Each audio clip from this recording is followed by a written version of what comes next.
Bonjour à toutes et à tous, merci d'être venus en nombre assister à cette rencontre sur le thème réhabilitation et patrimoine. Vous connaissez tous les aspirations sociétales, les nôtres, et les ambitions gouvernementales en matière d'environnement. Elles ont tendance à gonfler l'arsenal réglementaire. Depuis lors, la rénovation thermique devient un enjeu puisqu'elle concerne une part conséquente de notre cadre de vie bâti. À cela s'ajoute une nouvelle stratégie, le ZAN, le zéro artificialisation nette, autrement dit un impératif de ne plus étendre nos agglomérations, qu'elles soient petites ou grandes. La conjonction de ces décisions politiques invite à porter plus que jamais les regards sur un exercice singulier, la réhabilitation. Réhabiliter, ce verbe cache bien des nuances, allant de la restructuration lourde à la restauration légère, de la transformation radicale à la réparation la plus simple. L'architecte, dans ces circonstances inédites, voit son métier évoluer. En prise avec un existant, quelle stratégie peut-il adopter? Quels outils peut-il mobiliser? Quelles méthodes peut-il appliquer? Pour évoquer aujourd'hui ces questions, deux architectes, deux pratiques différentes. À mes côtés, David Deveau, architecte, associé, cofondateur de l'agence Deveau et Deveau avec Claudia Deveau. Cette agence se partage entre deux types de projets. D'une part, la conception de projets entièrement neufs, et l'autre, la réhabilitation, voire le patrimoine, puisque Claudia Deveau est elle-même architecte du patrimoine. Ensemble, vous travaillez actuellement à la restauration de la Villa 2027 à Robruck-Cap-Martin. Il y a même un ensemble plus vaste avec le cabanon de Le Corbusier, les unités de camping, et même au-delà, à côté de la gare de Robruck-Cap-Martin, un espace d'exposition. Et encore, vous travaillez aussi à la restauration du téléphérique de Solève, qui est un cas particulier puisqu'il ne s'agit pas seulement de le restaurer, mais aussi de le compléter, puisque ce projet érigé en 1932 est resté inachevé. Enfin, parmi vos actualités, vous avez également la Cité du cinéma d'animation à Annecy, créée au sein d'un monument historique, le Haras national d'Annecy. Patrick Rubin, vous êtes architecte, vous êtes fondateur de l'agence Canal Architecture. Parmi les projets qui ont pu retenir l'attention, la remarquable transformation, c'est un mot que vous préférez à celui de réhabilitation, d'un immeuble de Claude Parent dans le 20e arrondissement, un édifice brutaliste, promis à la démolition, que vous avez sauvé et que vous avez même, à mes yeux, révélé. Vous avez également œuvré à la transformation d'environnements industriels, je pense à la médiathèque de Brest. Vous travaillez actuellement à la transformation du siège de Bison Futé à Rosny-sous-Bois et à la création d'un immeuble sans affectation à Bordeaux. On y reviendra un tout petit peu plus tard. Enfin, je citerai volontiers vos recherches, celles que mène l'agence, sur justement ces thèmes de transformation. Vous publiez ces recherches au sein d'ouvrages, le dernier en date, Zone en devenir, qui fait suite à deux autres titres, Transformation des situations construites et Construction réversible.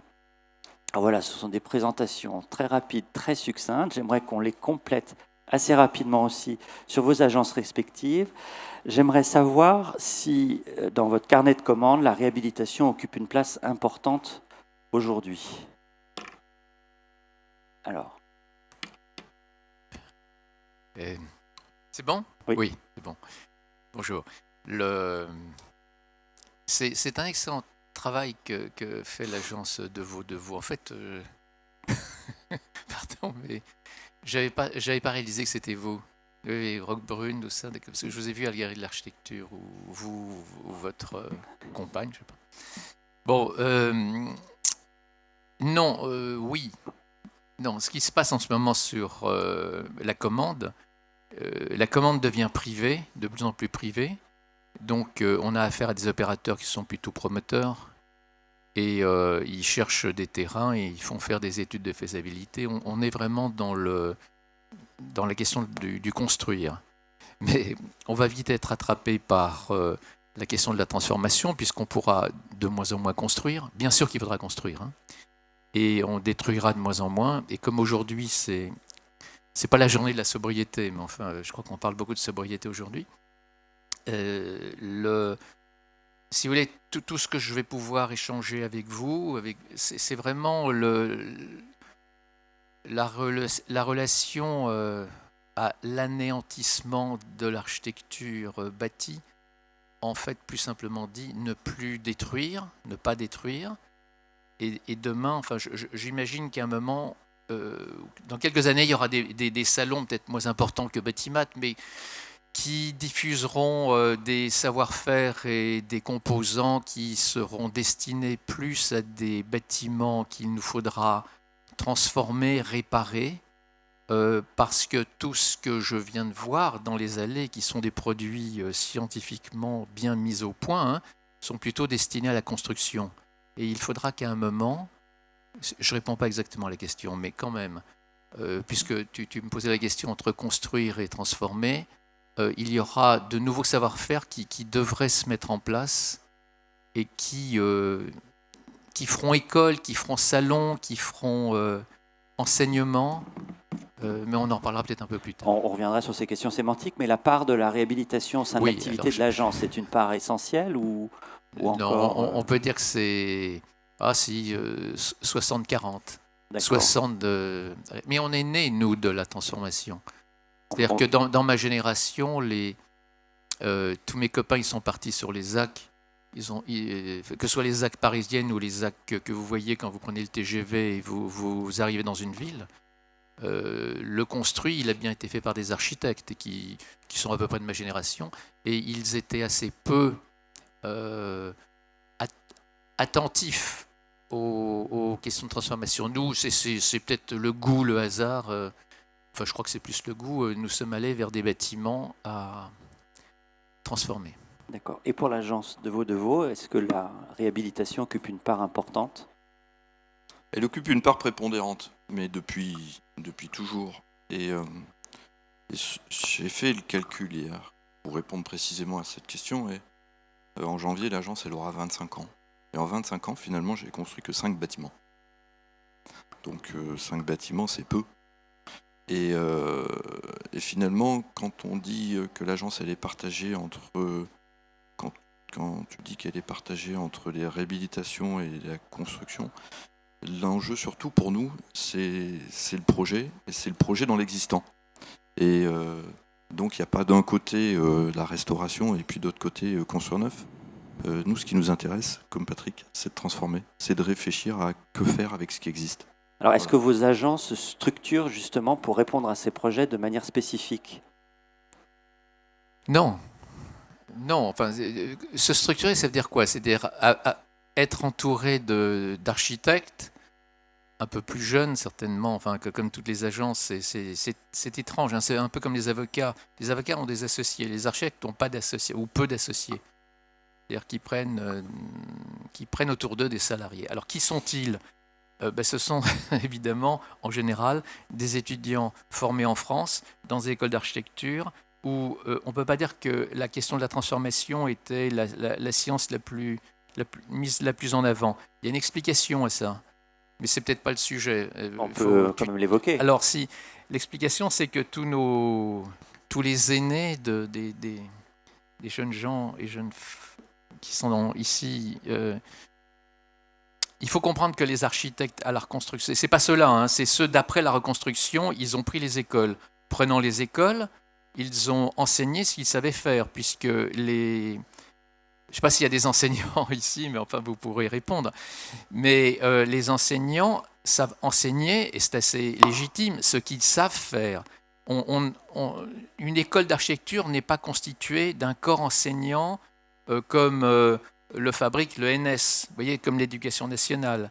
Donc c'est intéressant de voir, et ça date depuis l'Académie des Beaux-Arts, la rue Bonaparte, c'est qu'il y a des patrons, il y a des leaders qui fabriquent les écoles, et les enseignants prennent avec grand bonheur parfois leur enseignement. Mais ce n'est pas des architectes qui étaient plutôt formés sur la transformation. Et alors à la transformation, quand on parle dans une école où j'ai enseigné pendant les premières années à Marne-la-Vallée, on disait transformation. Quand je parlais de ce sujet, on me disait il y a Chaillot. Mais c'est pas du tout ça. Moi, ce qui me préoccupe, c'est pas la question de la réhabilitation sophistiquée ou exceptionnelle pour la remise en œuvre d'un bâtiment lui-même exceptionnel. C'est la question de l'ordinaire. Parce que c'est ce que j'essayais de dire dans ma première réponse, c'est que demain, il y a un stock énorme de bâtiments qu'on ne cassera plus, qu'il faut revisiter. Et Et donc, on en reparlera aussi tout à l'heure, trouver les outils pour les revisiter, c'est ce qui me paraît le plus important. Donc non, dans les écoles, il a fallu que partent un certain nombre d'enseignants qui quittent l'école pris par l'âge, on va dire, ce qui m'est arrivé aussi, hein, pour que je puisse fonder un master qui s'est appelé Transformation des situations construites. Et on s'est intéressé au bâti ordinaire, à la pathologie. On a mis en place, et c'est ce qu'il faudra faire, c'est ce qu'il faut absolument faire, je pense que tu ne me démentiras pas, une part de ce qu'on appelle le diagnostic. Et un diagnostic qui doit prendre au moins 30% de la réflexion du bâtiment sur lequel on se pose. Tu me coupes, hein? Oui. Et ça n'a rien à voir de mettre en place cette étude, enfin l'état de l'art d'un bâtiment qu'on rencontre, savoir le filtrer de manière historique, de regarder ces matériaux, de les comprendre, de ressourcer pour savoir comment et pourquoi ils ont été fabriqués et montés de cette manière-là. À partir de là, vous fabriquez le projet. Or, quand un étudiant il célèbre, je caricature, hein, mais il célèbre dans son projet la façade, par exemple, avec une façade bien dessinée, bonne proportion, qui va capter la lumière et tout. Il est dans une liberté dingue, quoi, qui est vertigineuse, c'est-à-dire qu'il va mettre en place un bâtiment. Quelle responsabilité!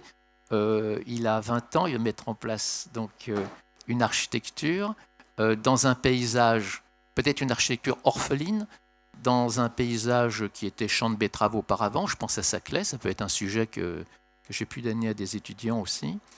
Et rendez-vous compte du savoir qu'il faut pour mettre en place un bâtiment sur un terrain vierge. Alors, ça n'a rien à voir avec la réflexion sur un bâtiment qui vous est offert.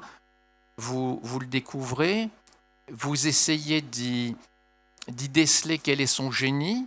Il y a toujours un génie, qu'il soit un bon ou un mauvais génie, c'est égal. Mais puisqu'il y a eu constitution d'une pensée par un architecte, des ingénieurs, des entrepreneurs, tout est là, quoi. Donc c'est tout le contraire du champ de betteraves de Saclay et de rencontrer un bâtiment qui déjà, lui, a un récit. Est-ce que tu dirais qu'il y a un problème d'enseignement sur ces sujets-là? Mais bien sûr, mais ça, il se rattrape parce que ce master qui a mis longtemps à pouvoir exister, et c'est assez normal, hein. Je précise ce que je voulais dire, c'est que si vous avez des enseignants qui ne sont pas formés à ça, comment voulez-vous qu'ils forment à ce sujet? Et l'histoire avance, hein, et forcément de jeunes enseignants rentrent dans les écoles. Ceux-ci ont déjà été rompus à la question de la transformation. Donc des masters comme celui qu'on a monté à Marne-la-Vallée, mais aussi des masters qui sont en train de se remonter à Versailles, ceux qui existaient à Belleville, ceux qui existaient, celui qui existe à Rouen, prennent de l'intensité. Et je dois dire que la première année, ce master transformation, il était boudé par les étudiants qui ne comprenaient pas, et puis ils sont très très vite venus. Il faut savoir, l'école de Marne-la-Vallée, qui est une bonne école, hein, c'est implanté, disons, dans le champ des écoles sur la question de la ville et du territoire, c'est-à-dire la ville vue de haut. Mais les étudiants, pour eux, pour certains, c'était vertigineux. C'est-à-dire qu'ils voulaient aller plutôt dans le détail. Et donc, c'est important, la question des masters dans une école d'architecture. On n'est pas avec un public d'étudiants, là, non? Vous voulez... Étudiants? Paysagistes, d'accord. Mais il faut que je dise à Jean-Philippe qu'il ne faut pas qu'il me laisse dériver. Alors, stop. À toi, David, est-ce que tu fais ce même constat sur, d'une part, comment se structure l'agence, et d'autre part, est-ce que les personnes de l'agence ont reçu cette formation qui pourrait être bénéfique pour traiter ces sujets-là? Oui, il y a une question qui est la question de la formation et de comment on répond à cette demande et comment on fait projet dans ces circonstances, puisque finalement la question, ce qui est mobilisé, c'est pas tant l'imagination de l'architecte, enfin cette idée que l'architecte a dans sa tête un projet utopique et qui va tout d'un coup mobiliser autour de lui d'autres architectes ou d'autres compétences et des dessinateurs, comme ça aurait pu se faire autrefois, pour réaliser ce projet. Aujourd'hui, c'est pas dans ce sens-là qu'on procède.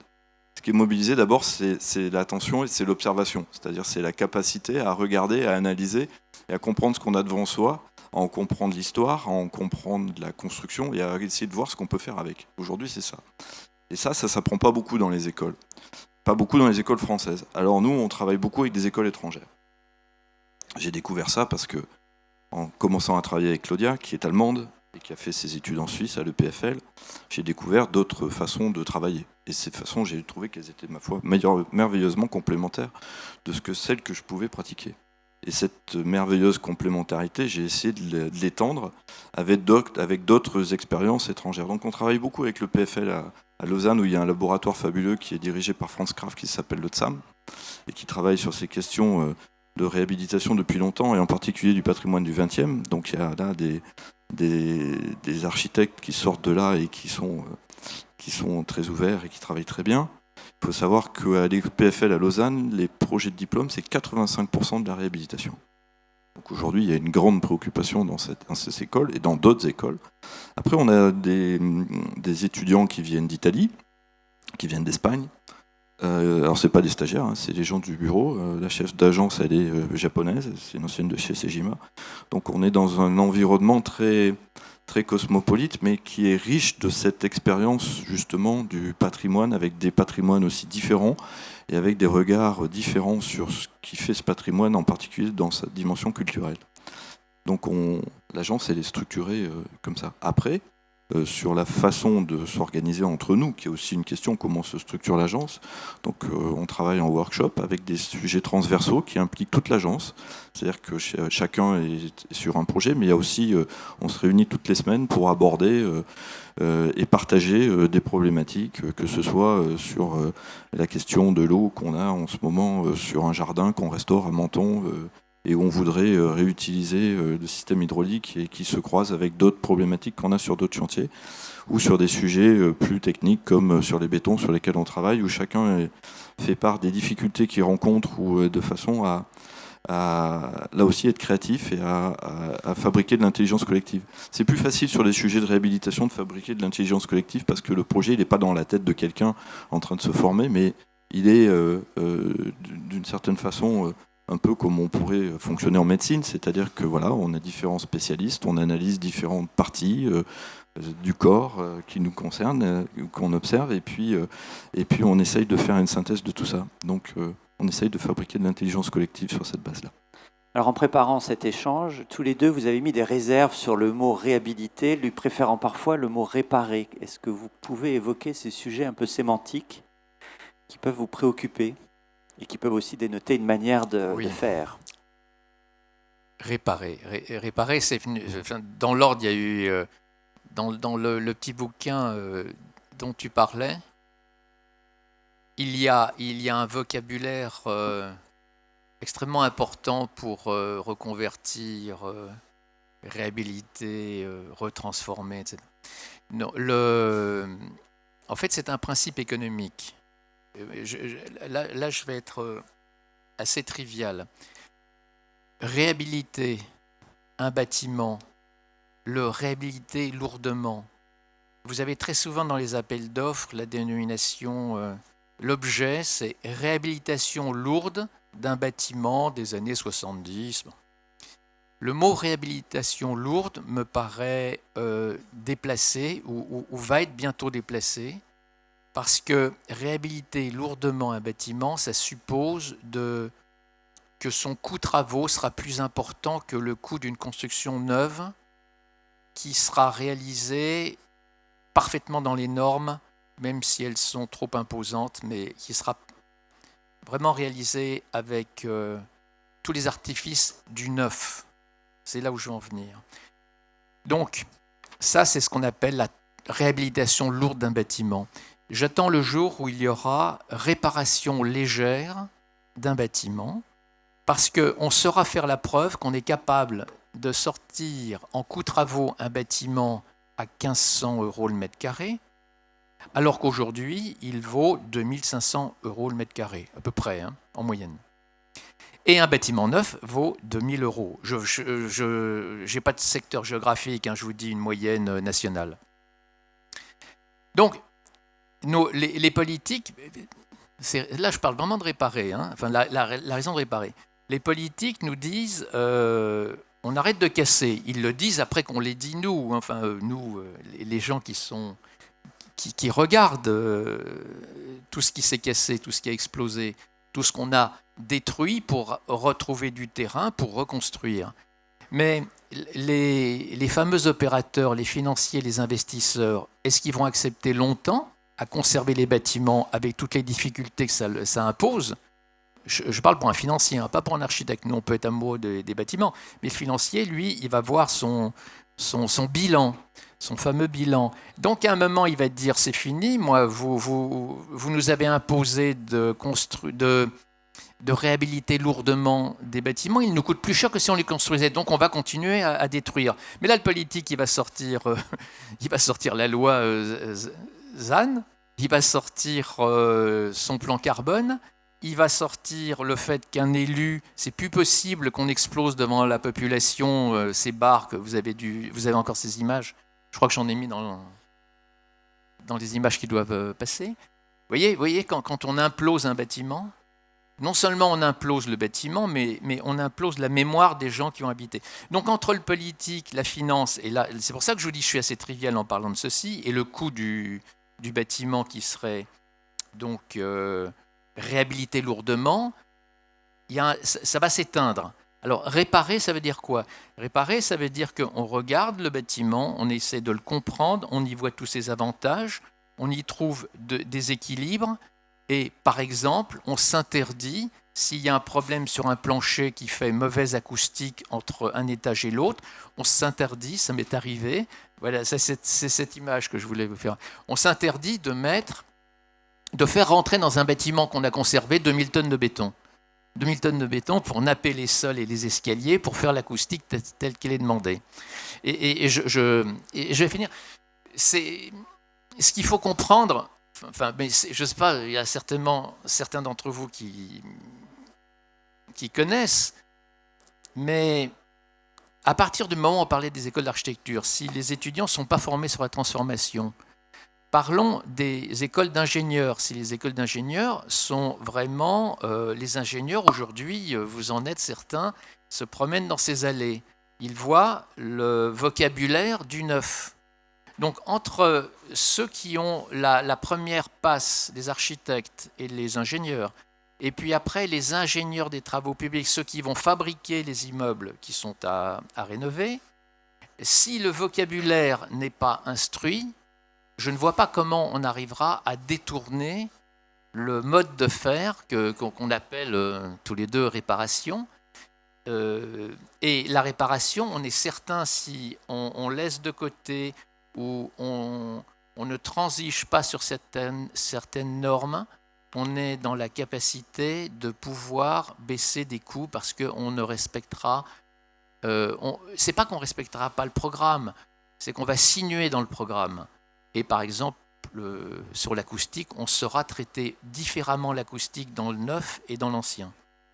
On pourra aussi imaginer que les cloisons, ça va très loin, qu'on n'est pas obligé de reproduire des espaces, si c'est pour habiter, des T2, des T3 et des T4 dans les bâtiments qui nous sont laissés, par exemple, ils sont assez riches, ces bâtiments, les bâtiments qu'on réhabilite, qui sont souvent industriels, parce qu'ils ont un système de construction poteau ou poteau-poutre ou poteau-dalle, qui fait qu'il n'y a pas de cloisonnement. Donc on retrouve un plan libre. Retrouvant un plan libre, on peut très bien imaginer des espaces séquencés qui seront, pourquoi pas, je vais aller voir placo-plâtre tout à l'heure, pourquoi pas fabriqués avec autre chose que des plaques de plâtre, avec des cloisons qui peuvent être souples, qui peuvent être acoustiques, qui peuvent être thermiques. Et c'est là où on fait rentrer ce que j'appelais les nouveaux composants dans des corps existants. C'est ça réparer pour moi. C'est vraiment retrouver la structure du bâtiment, le solide, et essayer après, et on commence à faire des expériences comme celle-ci, de réfléchir à ce que j'appelle le liquide. Le solide, c'est ce qui tient le bâtiment. Quand vous voyez un bâtiment qui a été curé, on a l'habitude de voir une structure solidement plantée, fondée, qui a des capacités de portance. Ça, c'est le bâtiment, c'est le squelette. Et à l'intérieur, tout est volatile. Donc on peut très bien, tout en récupérant aussi des morceaux du volatile, ressourcer des nouveaux produits pour ne pas répéter ce qui se fait dans l'univers du neuf. Alors, on va demander à David aussi son avis sur cette question de vocabulaire, sur réparer. L'agence aussi aborde le verbe restaurer. Alors, si on regarde un dictionnaire, genre j'ai regardé le dictionnaire historique de la langue française avec tous les mots qui commençaient par re. Tout ce dont on parle là, c'est clairement, ça tourne autour de cette question-là. Alors, si on est très précis sur le terme, quand on répare, j'ai cherché dans le lexique un glossaire là, ce matin, réparer, c'est restituer l'aspect ou la fonction. Et réhabiliter, ça serait restituer une fonction antérieure présumée et adapter à une fonction différente pour des questions de sécurité, de confort, d'accès. Mais il y a cette notion d'adaptation. Et je pense qu'avec Patrick, ce qui nous intéresse tous les deux, beaucoup, c'est adapter. Parce que c'est au moment où on adapte que se pose la question du projet, que se pose la question de la dimension créative de notre travail. Et la dimension créative avec un but. Aujourd'hui, on poursuit 2 objectifs essentiels. Le premier, c'est de répondre à une urgence écologique. Et le second, c'est de répondre à une urgence sociale. Et ça, il ne suffit pas de réparer comme c'était autrefois. Parce que si on est dans un bâtiment des années 70, il a été conçu éventuellement avec d'autres problématiques, d'autres enjeux. Et donc le grand enjeu, c'est quand même de vivre avec notre temps. Il y en a qui se sont battus pour être modernes. Je pense que c'était bien ça l'idée. Et l'idée, c'est que nous, architectes, nous sommes là, et je pense que c'est notre devoir, d'œuvrer pour que notre environnement, pour améliorer l'habitabilité, comme diraient certains, de notre environnement. Et donc, moi, je préfère clairement le terme de réhabiliter, puisqu'il s'agit d'adapter. Mais c'est au-delà de la petite question sémantique, c'est très important. Avec le micro. On a chacun notre glossaire, hein. Mais oui, c'est des mots. Ce que je voulais surtout dire dans réparer, et c'est pour ça que j'ai vraiment annoncé, c'est du trivial, c'est dire que si encore le stock de bâtiments existants qu'on ne regarde pas, qu'on cassait, qu'on commence à observer parce que c'est vraiment les mètres carrés à venir, les millions de mètres carrés à venir pour se réinstaller, c'est égal qu'on appelle ça réparer, réhabiliter, restaurer. C'est vraiment une question économique, moi, que je pose. Enfin, si jamais, je le répète, mais si jamais on va vers l'échec, puisque un jour il y aura un salon de la réparation ou de la réhabilitation, mais si on va vers l'échec sur la question du coût, puisqu'on est obligé, alors ça on n'y échappe pas, à travailler l'enveloppe, on peut s'interroger sur la question de l'intérieur. Et c'est là où monte en puissance la question du design de l'intérieur. Enfin, le design n'est pas enseigné dans les écoles d'architecture, ni dans les écoles d'ingénieurs. Donc cette question de l'habitabilité, elle sera forcément résolue avec des industriels pour faire tomber les coûts.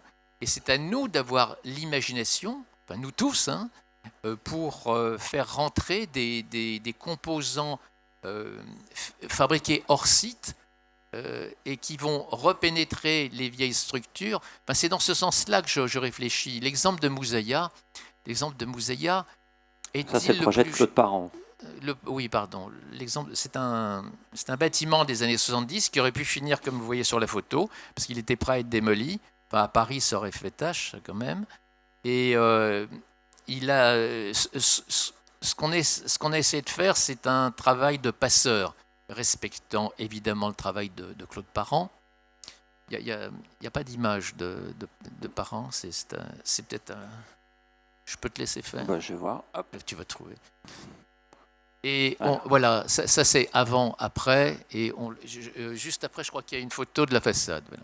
Bon, et là, alors c'est une architecture brutaliste, ses parents, quand on a fait le concours, on a tout de suite décidé de ne rien casser, de ne rien détruire.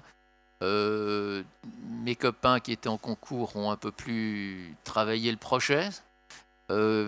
Et on s'est interdit peut-être la prochaine.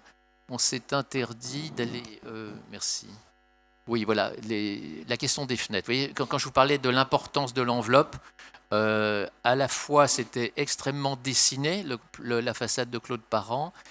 C'était évidemment un passage thermique nul, évidemment. Et il fallait retravailler donc les façades, le béton réparé, et puis la question s'est posée sur les fenêtres. Comment aujourd'hui des fenêtres qui étaient en aluminium, les traduire autrement pour que le bâtiment soit un peu plus aimable, parce qu'il est un bâtiment qui était un peu sévère. Et la question du bois, c'est pas qu'une question esthétique, hein, c'est une question aussi de mémoire de tous les architectes comme Dubuisson, qui ont travaillé le béton et le bois. Donc déjà, c'est notre travail d'architecte d'avoir une résonance avec les anciens, aussi avec Parent, et puis après de retrouver le caractère sériel avec ce carré, et puis surtout, ce que tu disais tout à l'heure, c'est on ne peut pas échapper à la thermique et à l'acoustique. Donc on est impeccable sur le manteau thermique et acoustique. Mais en étant impeccable sur le manteau, ça ne veut pas dire qu'on va dénaturer l'œuvre de l'architecte qui était en place auparavant. Donc pourquoi je vous dis ça? Parce que je réponds évidemment pas à ta question. Bien sûr, mais bon, c'est pas grave, on apprend des choses. C'était pour vous dire que oui, c'est pour la restitution, voilà. La grande, alors je ne sais pas ce qui t'anime toi, mais moi quand on me parle de faire une restitution, c'est-à-dire le bâtiment a été fait dans les années 70, il a des problèmes d'enveloppe thermique et acoustique. Réglez ce problème. Et après, vous pouvez être puriste et puis regarder toutes les archives de Claude Parent et faire exactement le même bâtiment. Ça, ce n'est pas notre position. Ça n'a jamais été notre position. Et vous voyez, il y a un exemple, quand je t'en ai parlé, je t'en ai peut-être pas parlé, la piscine des Amiraux. Si je ne sais pas si vous connaissez la piscine des Amiraux d'Henri Sauvage, qui est dans le 18e arrondissement. C'est vraiment un bâtiment qu'on a eu la chance de rencontrer complètement par hasard. C'est notre premier boulot, on était encore étudiants. Et on nous a mis dans les mains cette piscine incroyable, le mouvement hygiéniste, tout en carrelage. Et on a interprété, on n'a pas restitué. Et on a fait quand même un espèce d'hommage à Henri Sauvage, en tirant un vocabulaire, en inventant des systèmes qu'il avait lui-même pas pensés, mais qui étaient des dispositifs de l'époque. Et cette piscine a vécu, je crois, 40 ans, donc on va dire rénovée.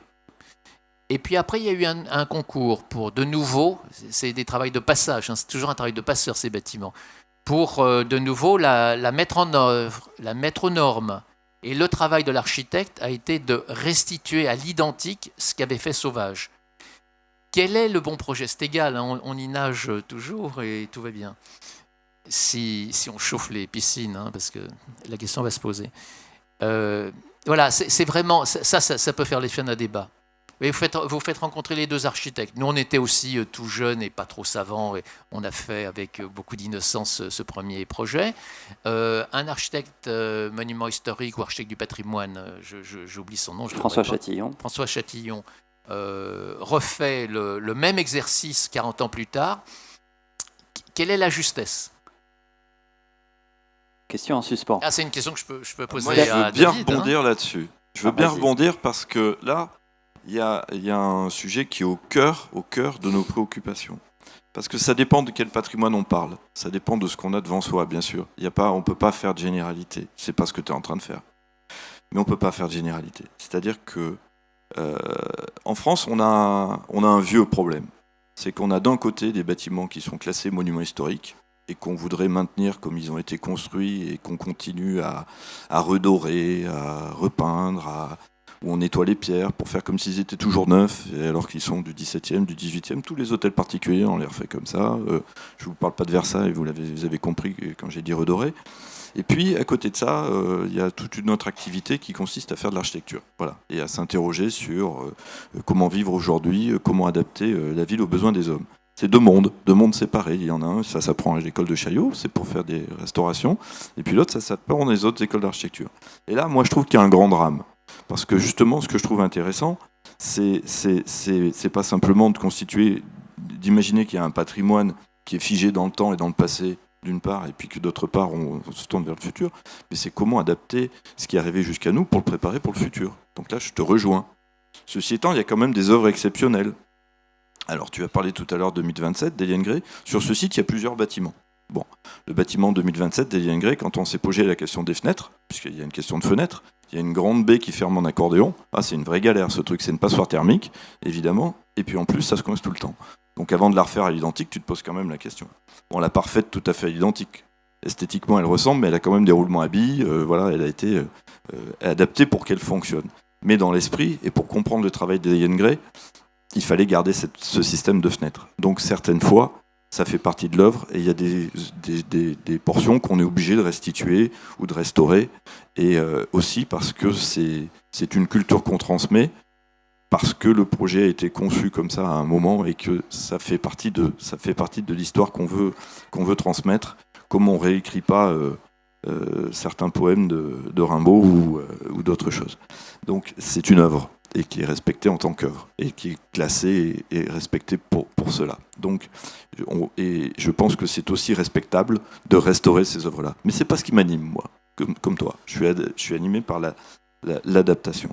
Je voudrais rebondir sur un sujet, là, parce que c'est hors la question, mais comme on est à Batimat, et tout à l'heure, Patrick, il a dit un truc je me suis dit la même chose que toi en arrivant.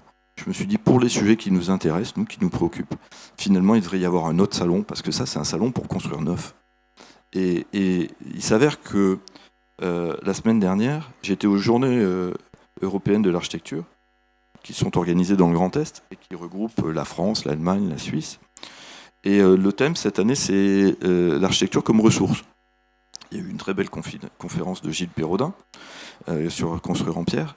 Et je suis allé à Bâle voir une exposition sur les démolitions. Et alors les Suisses, ils sont vraiment préoccupés par cette question-là, parce que 84% des déchets en Suisse, c'est des déchets qui sont liés à la démolition et au bâtiment. Et les décharges, elles ne sont pas assez grandes. D'ailleurs, ils les envoient en Haute-Savoie, les déchets. Donc après, j'en ai discuté avec le CAE de la Haute-Savoie, parce que j'y étais la semaine dernière, on y travaille à Annecy. Et alors eux, ils ont aussi un problème avec les déchets, parce que comme ils prennent tous les déchets suisses, en Haute-Savoie, il n'y a pas assez de place pour les déchets. Et donc, il y a une vraie question qui se pose. Et j'ai vu une pétition que je suis en train de chercher, parce qu'elle résume, mais très très très bien, ce que tu as dit tout à l'heure. Je demande juste un instant pour pouvoir accéder à ce document sur l'enjeu. Donc c'est pour en finir avec la folie des démolitions, construire pour l'avenir. Donc c'est vraiment sur cette question de démolition. Nous devons repenser l'utilisation de nos ressources naturelles, la gestion du patrimoine bâti et la manière dont nous nous construisons. Le patrimoine existant est précieux et plein de potentiel. Il offre une culture architecturale, ce que tu as dit tout à l'heure, des qualités sociales et spatiales, ainsi que des matériaux de construction même, dans lesquels se trouve une grande quantité d'énergie grise. C'est le rôle de l'architecte de répondre à cette problématique par le design. C'est ce que tu viens de dire. C'est à l'industrie de développer des produits éco-responsables, c'est ce dont on est en train de parler, et c'est à la politique de créer le cadre d'une culture de la construction durable. La Confédération, en l'occurrence, se doit d'agir et de donner aux cantons, les communes, les moyens nécessaires pour lancer résolument dans ce type de construction. Donc la démolition comme exception, c'est le principe de base. Et les pouvoirs publics, on attend d'eux. Alors, je trouve que c'est très bien. 1, c'est conserver l'existant et éviter les démolitions. 2, rénover et réutiliser le bâti. 3, compléter et développer l'existant. 4, construire et exploiter de manière circulaire avec un bilan net nul quand on ne peut pas faire autrement. Donc c'est-à-dire que le salon, là, c'est quand on ne peut pas faire autrement. Finalement. Ça résume très bien. C'est une pétition. Hein. C'est une pétition. Je vais te l'envoyer, tu pourras la signer. Est-ce que dans le jeu d'acteurs, les acteurs vous soutiennent ou au contraire sont-ils une entrave? Je pense aux ABF, je pense au CAU, aux architectes conseils, même aux représentants du ministère de la Culture.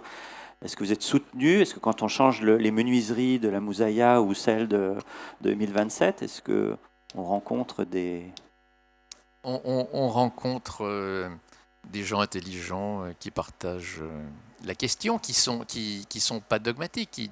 Vraiment, enfin, notre aventure sur la rue Moussaïa, mais également sur d'autres bâtiments où on a toujours affaire à la crainte de l'ABF. C'est dingue, c'est vraiment la crainte du gendarme ou de l'inspection du travail et tout. Non, c'est pas ça. Si on partage une certaine culture, ce sont des architectes. Donc déjà, on est sur un terrain où on peut s'entendre. Moi, ce bâtiment à Moussaïa, il avait encore une fois des fenêtres en aluminium. C'était la folie de l'aluminium, du préfa, les années 70. On a présenté 2 prototypes, alu et bois. Un détail étonnant, si tout le monde pensait que le bois serait plus cher, non, il était au même coût que l'aluminium. Et immédiatement, tout le monde est parti sur l'aluminium, mais non seulement l'architecte des bâtiments de France, mais la commission du Vieux Paris, qui est réputée être réactionnaire, ce qui est absolument faux. C'est des questions d'intelligence, d'échange, de culture, et tout simplement, si c'est l'architecte qui fait une proposition, il faut qu'elle soit étayée. Donc je n'ai, moi, très rarement, je me souviens d'un, mais c'était en province, mais qui était un peu caractériel, mais très rarement pratiquement jamais eu de problème avec les gens qui nous aident à obtenir le permis de construire. Par contre, c'est une caricature chez les promoteurs, c'est leur bête noire. Et la manière dont ils parlent d'eux, c'est quand même assez dingue. C'est comment peut-on faire pour échapper à l'ABF? Mais il ne faut pas échapper à l'ABF, il faut être avec l'autre architecte. David, est-ce que tu... Nous, comme on travaille à la fois sur des objets classés, inscrits en patrimoine mondial ou en site classé aussi, on est tout le temps confronté à la DRAC, à l'Architecte des Bâtiments de France, au Conservateur régional des monuments historiques, à l'UNESCO. Donc il y a toute une partie de l'agence qui travaille avec ces gens. Donc on en fait nos alliés. C'est-à-dire, quand je dis on en fait nos alliés, c'est-à-dire que c'est des gens avec lesquels on a l'habitude de réfléchir pour chercher ensemble les meilleures solutions. Et ce qui est important, c'est qu'on essaye, dans ce que j'appelais tout à l'heure cette tentative de fabrication d'intelligence collective, au lieu d'aller les voir pour qu'ils exercent un contrôle, puisque c'est des gens qui exercent un contrôle, on essaye de travailler en amont pour que ce qu'ils pensent, toute la matière grise qui est là, qu'elle vienne nourrir le projet plutôt qu'elle vienne nourrir la critique de ce qu'on pourrait être en train d'essayer de faire sans eux. Et ça, c'est, je pense, très important. C'est-à-dire que quand on a restauré 2027, par exemple, ou quand on a monté un conseil scientifique avec tous ces gens-là, c'est la même chose sur le téléphérique du Salève. C'est nous qui avons sollicité le montage d'un conseil scientifique qui implique tous ces gens-là. Et toute cette intelligence, parce que ces gens-là qui sont d'habitude soit dans le conseil pour les CAUE, soit dans le contrôle, comme les ABF, on essaye de les impliquer dans le projet. Et non, ni dans le contrôle, ni dans le conseil. Et ça fabrique d'autres résultats. C'est-à-dire qu'on le fait ensemble et il est partagé. J'aimerais le temps court, file assez vite, j'aimerais qu'on évoque un dernier thème qui est celui de l'entretien. C'est un mal français, les produits sont en général auto-nettoyants et l'architecture ne bénéficie que très rarement d'un entretien, ce qui invite à réhabiliter ou restaurer ou réparer très fréquemment. Est-ce que vous imaginez ou est-ce que vous avez imaginé des dispositifs pour tenter de maintenir ou de retarder au maximum ces travaux de réhabilitation, de restructuration qui sont imposés par faute d'entretien, souvent? On parle de la façade, de l'enveloppe? On parle de tout. Il suffit de traverser Paris pour se rendre compte que jusqu'au 19e, début 20e, on a plutôt bien construit, puisque c'est toujours là. La pierre parisienne, elle va... Avec des ravalements imposés régulièrement. Oui, mais sur le temps, ça tient, quoi. Aujourd'hui, le problème, c'est qu'on fait des immeubles, je parle des immeubles neufs, et un peu rapidement faits, pour qu'ils tiennent 40 ans. Donc, ce qu'il faut, c'est qu'un immeuble il puisse tenir au moins 3 fois ça, au moins 120 ans, à minima. Donc, en fait, la question de l'entretien, et nous, on n'a pas grand-chose à dire. Alors là, je ne parle pas des opérations comme Moussaïa ou comme Highland Grey. En fait, c'est ici que se fait l'architecture, c'est dans ce salon. C'est-à-dire, ça va être le plus performant qui va fabriquer le carter derrière lequel on va venir mettre Isover, vous voyez, enfin Saint-Gobain, quoi, la thermique, et qui va venir se plaquer sur une façade existante. Il y a beaucoup de grands ensembles qui sont traités ainsi. Et il y a beaucoup d'ateliers d'architecture qui sont venus des entreprises d'architecture pour habiller, cartériser, c'est un peu Goldorak là, beaucoup d'immeubles. Et le variable, ça peut être la couleur, ça peut être le joint, ça peut être le matériau plus ou moins coûteux, et on arrive à avoir un prix au mètre carré, et on pose toujours la question, c'est avec échafaudage ou sans échafaudage?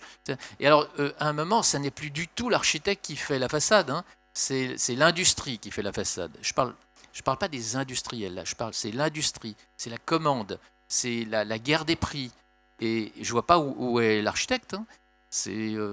Donc, je m'égare peut-être encore un peu, mais quand tu parles d'entretien, il suffit de regarder Paris jusque les années 50 et même tout ce qui a été construit en briques avant la Seconde Guerre, ça tient très bien. Donc ce sont des matériaux pérennes. Ce qui n'était pas réglé, c'était l'isolation. Et maintenant, comme on vient recapoter devant ces bâtiments qui souvent sont assez magnifiques, on perd le caractère de ce qui était auparavant. David ? Oui. Alors, évidemment, tu as raison, et sur la question de la pierre, sur la question de construire avec ce matériau naturel, Gilles Perrodin le soulignait encore l'autre jour, évidemment, quand on construit en pierre, tout se passe bien, mais malheureusement, on ne construit pas beaucoup en pierre. Et ça, c'est un problème avec ce qu'on construit aujourd'hui. Ce sujet-là, c'est la question de la maintenance, qu'on aborde toujours un peu comme sous l'angle technique, c'est-à-dire la maintenance de la chaudière, des équipements de ventilation. Mais la maintenance d'un bâtiment, c'est beaucoup plus que ça, finalement. Et si on veut que le bâtiment puisse durer, il y a une vraie question autour de ça. Il y a un très beau livre qui vient de sortir, écrit par Pierre Caille, qui s'appelle Durer, qui est un normalien, hein, qui a une approche à la fois philosophique, très bien définie, et qui s'intéresse à la question de la maintenance, mais pas tant dans le domaine justement de l'architecture, mais un peu en général. Et lui, il fait la distinction entre plusieurs types de maintenance. Donc si on s'intéresse par exemple à d'autres domaines, c'est toujours nourrissant, et qu'on regarde par exemple ce qui se fait en informatique, hein, puisque on distingue la maintenance adaptative, c'est-à-dire qui vise à adapter le logiciel aux modifications de l'environnement extérieur. Ça, je trouve ça intéressant, moi. C'est-à-dire, pour un architecte, de se demander pas simplement si la VMC fonctionne toujours, mais entre ce qui s'est passé, qu'est-ce qui se passe maintenant par rapport à ce qui s'est passé quand le bâtiment a été construit.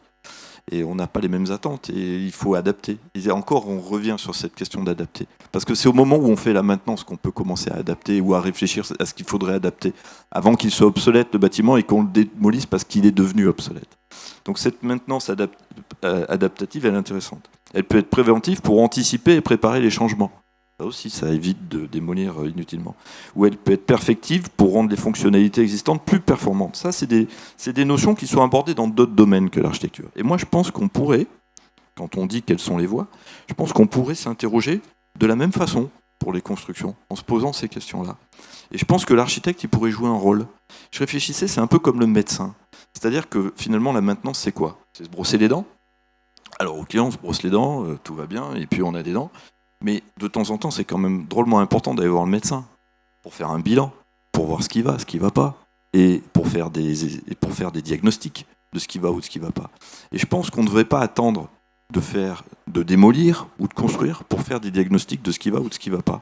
Et que l'architecte, il pourrait jouer un rôle, on forme beaucoup d'architectes dans les écoles, et on pourrait jouer un rôle dans la vie du bâtiment pour faire des diagnostics de ce qui va et de ce qui va pas, et que ce soit pas simplement le chauffagiste qui fasse la maintenance, ou que ce soit pas simplement l'ascensoriste qui fasse la maintenance, mais que ce soit aussi de temps en temps l'architecte qui repasse ou qui passe, qui soit missionné pour se poser les bonnes questions de ce qu'il y a à faire, et pas simplement l'architecte copro qui arrive parce qu'il faut faire. Parce qu'on arrive toujours trop tard. Aussi, je veux reparler de la Suisse de 2 minutes. On a un projet franco-suisse, le Salève. Donc, c'est pas que j'ai une admiration particulière pour les Suisses, mais il s'avère qu'on a une double maîtrise d'ouvrage. Alors ça permet aussi de voir des cultures différentes, et je vois bien comment sont faits les arbitrages entre la France et les Français et les Suisses sur ces questions de maintenance. C'est-à-dire que les Suisses, ces questions-là, ils se les posent avant la construction. C'est-à-dire ils réfléchissent à comment on pourrait faire pour qu'il y ait moins de maintenance, ou pour que la maintenance se passe mieux. Mais ils sont très très très impliqués là-dedans. Et ils donnent des moyens tout de suite, ils réfléchissent davantage en coût à terme, en coût final, pas de la construction, pas combien ça va coûter quand j'aurai fini mon bâtiment, mais combien ce bâtiment il coûte à horizon 30 ans, justement, en intégrant cette question de maintenance. Et ça amène à construire différemment. C'est aussi une autre façon de faire, c'est de réfléchir sur le coût dans une plus longue durée. Et là, je reviens sur la question du coût que tu évoquais tout à l'heure, qui est le nerf de la guerre, qui est celle qui décide de tout à la fin. C'est-à-dire pourquoi on va enfin devenir performant sur le plan énergétique ? Parce que l'énergie va devenir trop chère. Et là, quand on reviendra dans Batimat dans quelques années, ça sera différent. Là, je ne voudrais pas vendre des chaudières gaz dans Batimat cette année. Allez, j'ai encore 3 minutes. Est-ce qu'on peut mettre le réversible ? Parce que ça suit ce que dit David sur la maintenance. C'est-à-dire que si on pourrait même imaginer dans la maintenance... Non, j'arrive pas à le mettre. Qu'un bâtiment soit construit sans être affecté à sa fonction première. On le maintient comme ça. C'est-à-dire qu'aujourd'hui, des bâtiments sont fléchés. Quand je dis aujourd'hui, ça date de... C'est celui-là. Oui, ça peut être celui-ci, oui. C'est très bien ça, voilà, merci. Pourquoi construit-on des bâtiments qui ont une affectation solitaire? C'est-à-dire que demain, un immeuble de bureau, s'il veut passer en logement, dans la plupart des cas, puisqu'ils sont très épais, on est obligé de les détruire pour qu'il y ait de la lumière naturelle pour chaque logement, ou de faire un grand trou au milieu pour retrouver la lumière. Donc, une des propositions qu'on fait, ça fait un moment, mais heureusement, ça va se concrétiser à Bordeaux, c'est de construire des bâtiments de manière tout à fait basique, mais qui ait la capacité d'accueillir plusieurs activités, à la fois mélangées ou pouvant muter totalement entre bureau, logement, hôtel, activité. Et on peut le faire grâce à la loi Elan et un chapitre qui s'appelle le permis d'innover, qui nous permet de déposer un permis de construire avec des dérogations de ce qu'on nous oblige évidemment à faire, c'est-à-dire vous êtes obligé de cocher une case qui s'appelle habitat, bâtiment agricole, tertiaire, etc. Et là, on a réussi, c'est un long travail, à déposer le premier permis de construire pour cet immeuble qui se mettra en place, dont le chantier commence au début de l'année. Et à tout moment, ça peut être ou bureau ou logement. Ça pourrait être une autre fonction aussi. Là, on sait ce qu'on a choisi. Et pourquoi je raccorde ça ? C'est que ça, c'est l'entretien du bâtiment. C'est dire que si sa fonction vient à changer, on ne le détruit pas. Donc c'est assez parallèle à cette question de dire le stock de bâtiments ordinaires que nous avons en Europe, regardons-les, mais même ceux qui sont dans les friches, dans les zones d'activité, pour faire en sorte qu'on arrive à mettre en place, par exemple, la ville dans des nappes de zones d'activité où personne ne dort. À un moment, ça va devenir possible. Ça va même devenir criant de possibilités parce qu'on ne saura pas où construire autrement. Donc c'est vraiment entre la géographie des villes qui se développent et la manière de fabriquer des bâtiments. Ces bâtiments, je vous l'ai dit tout à l'heure, les études le disent même, on construira moins qu'on transformera les bâtiments. Donc ceux qu'on doit construire aujourd'hui, il faut, mais même dans le volet du permis de construire, qu'on soit capable de dire mon bâtiment, je le construis pour faire des bureaux, mais si demain il devient logement, il a toute capacité pour changer avec un budget minimum. Évidemment, toujours le nerf de la guerre. Voilà, donc c'est un peu une réponse que je fais à l'entretien. Elle complète tout à fait ce que tu dis, quoi. C'est à la fois c'est la machine qu'on doit entretenir, c'est l'ordonnance, le diagnostic, le docteur, mais c'est en même temps que ces bâtiments, on n'est pas à les casser. Donc il y a une responsabilité de tous là pour que les bâtiments puissent avoir plusieurs vies. Merci beaucoup en tout cas d'être venu, merci d'avoir répondu aux questions et puis merci à vous tous d'avoir assisté à cette conférence. Merci, au revoir. Merci.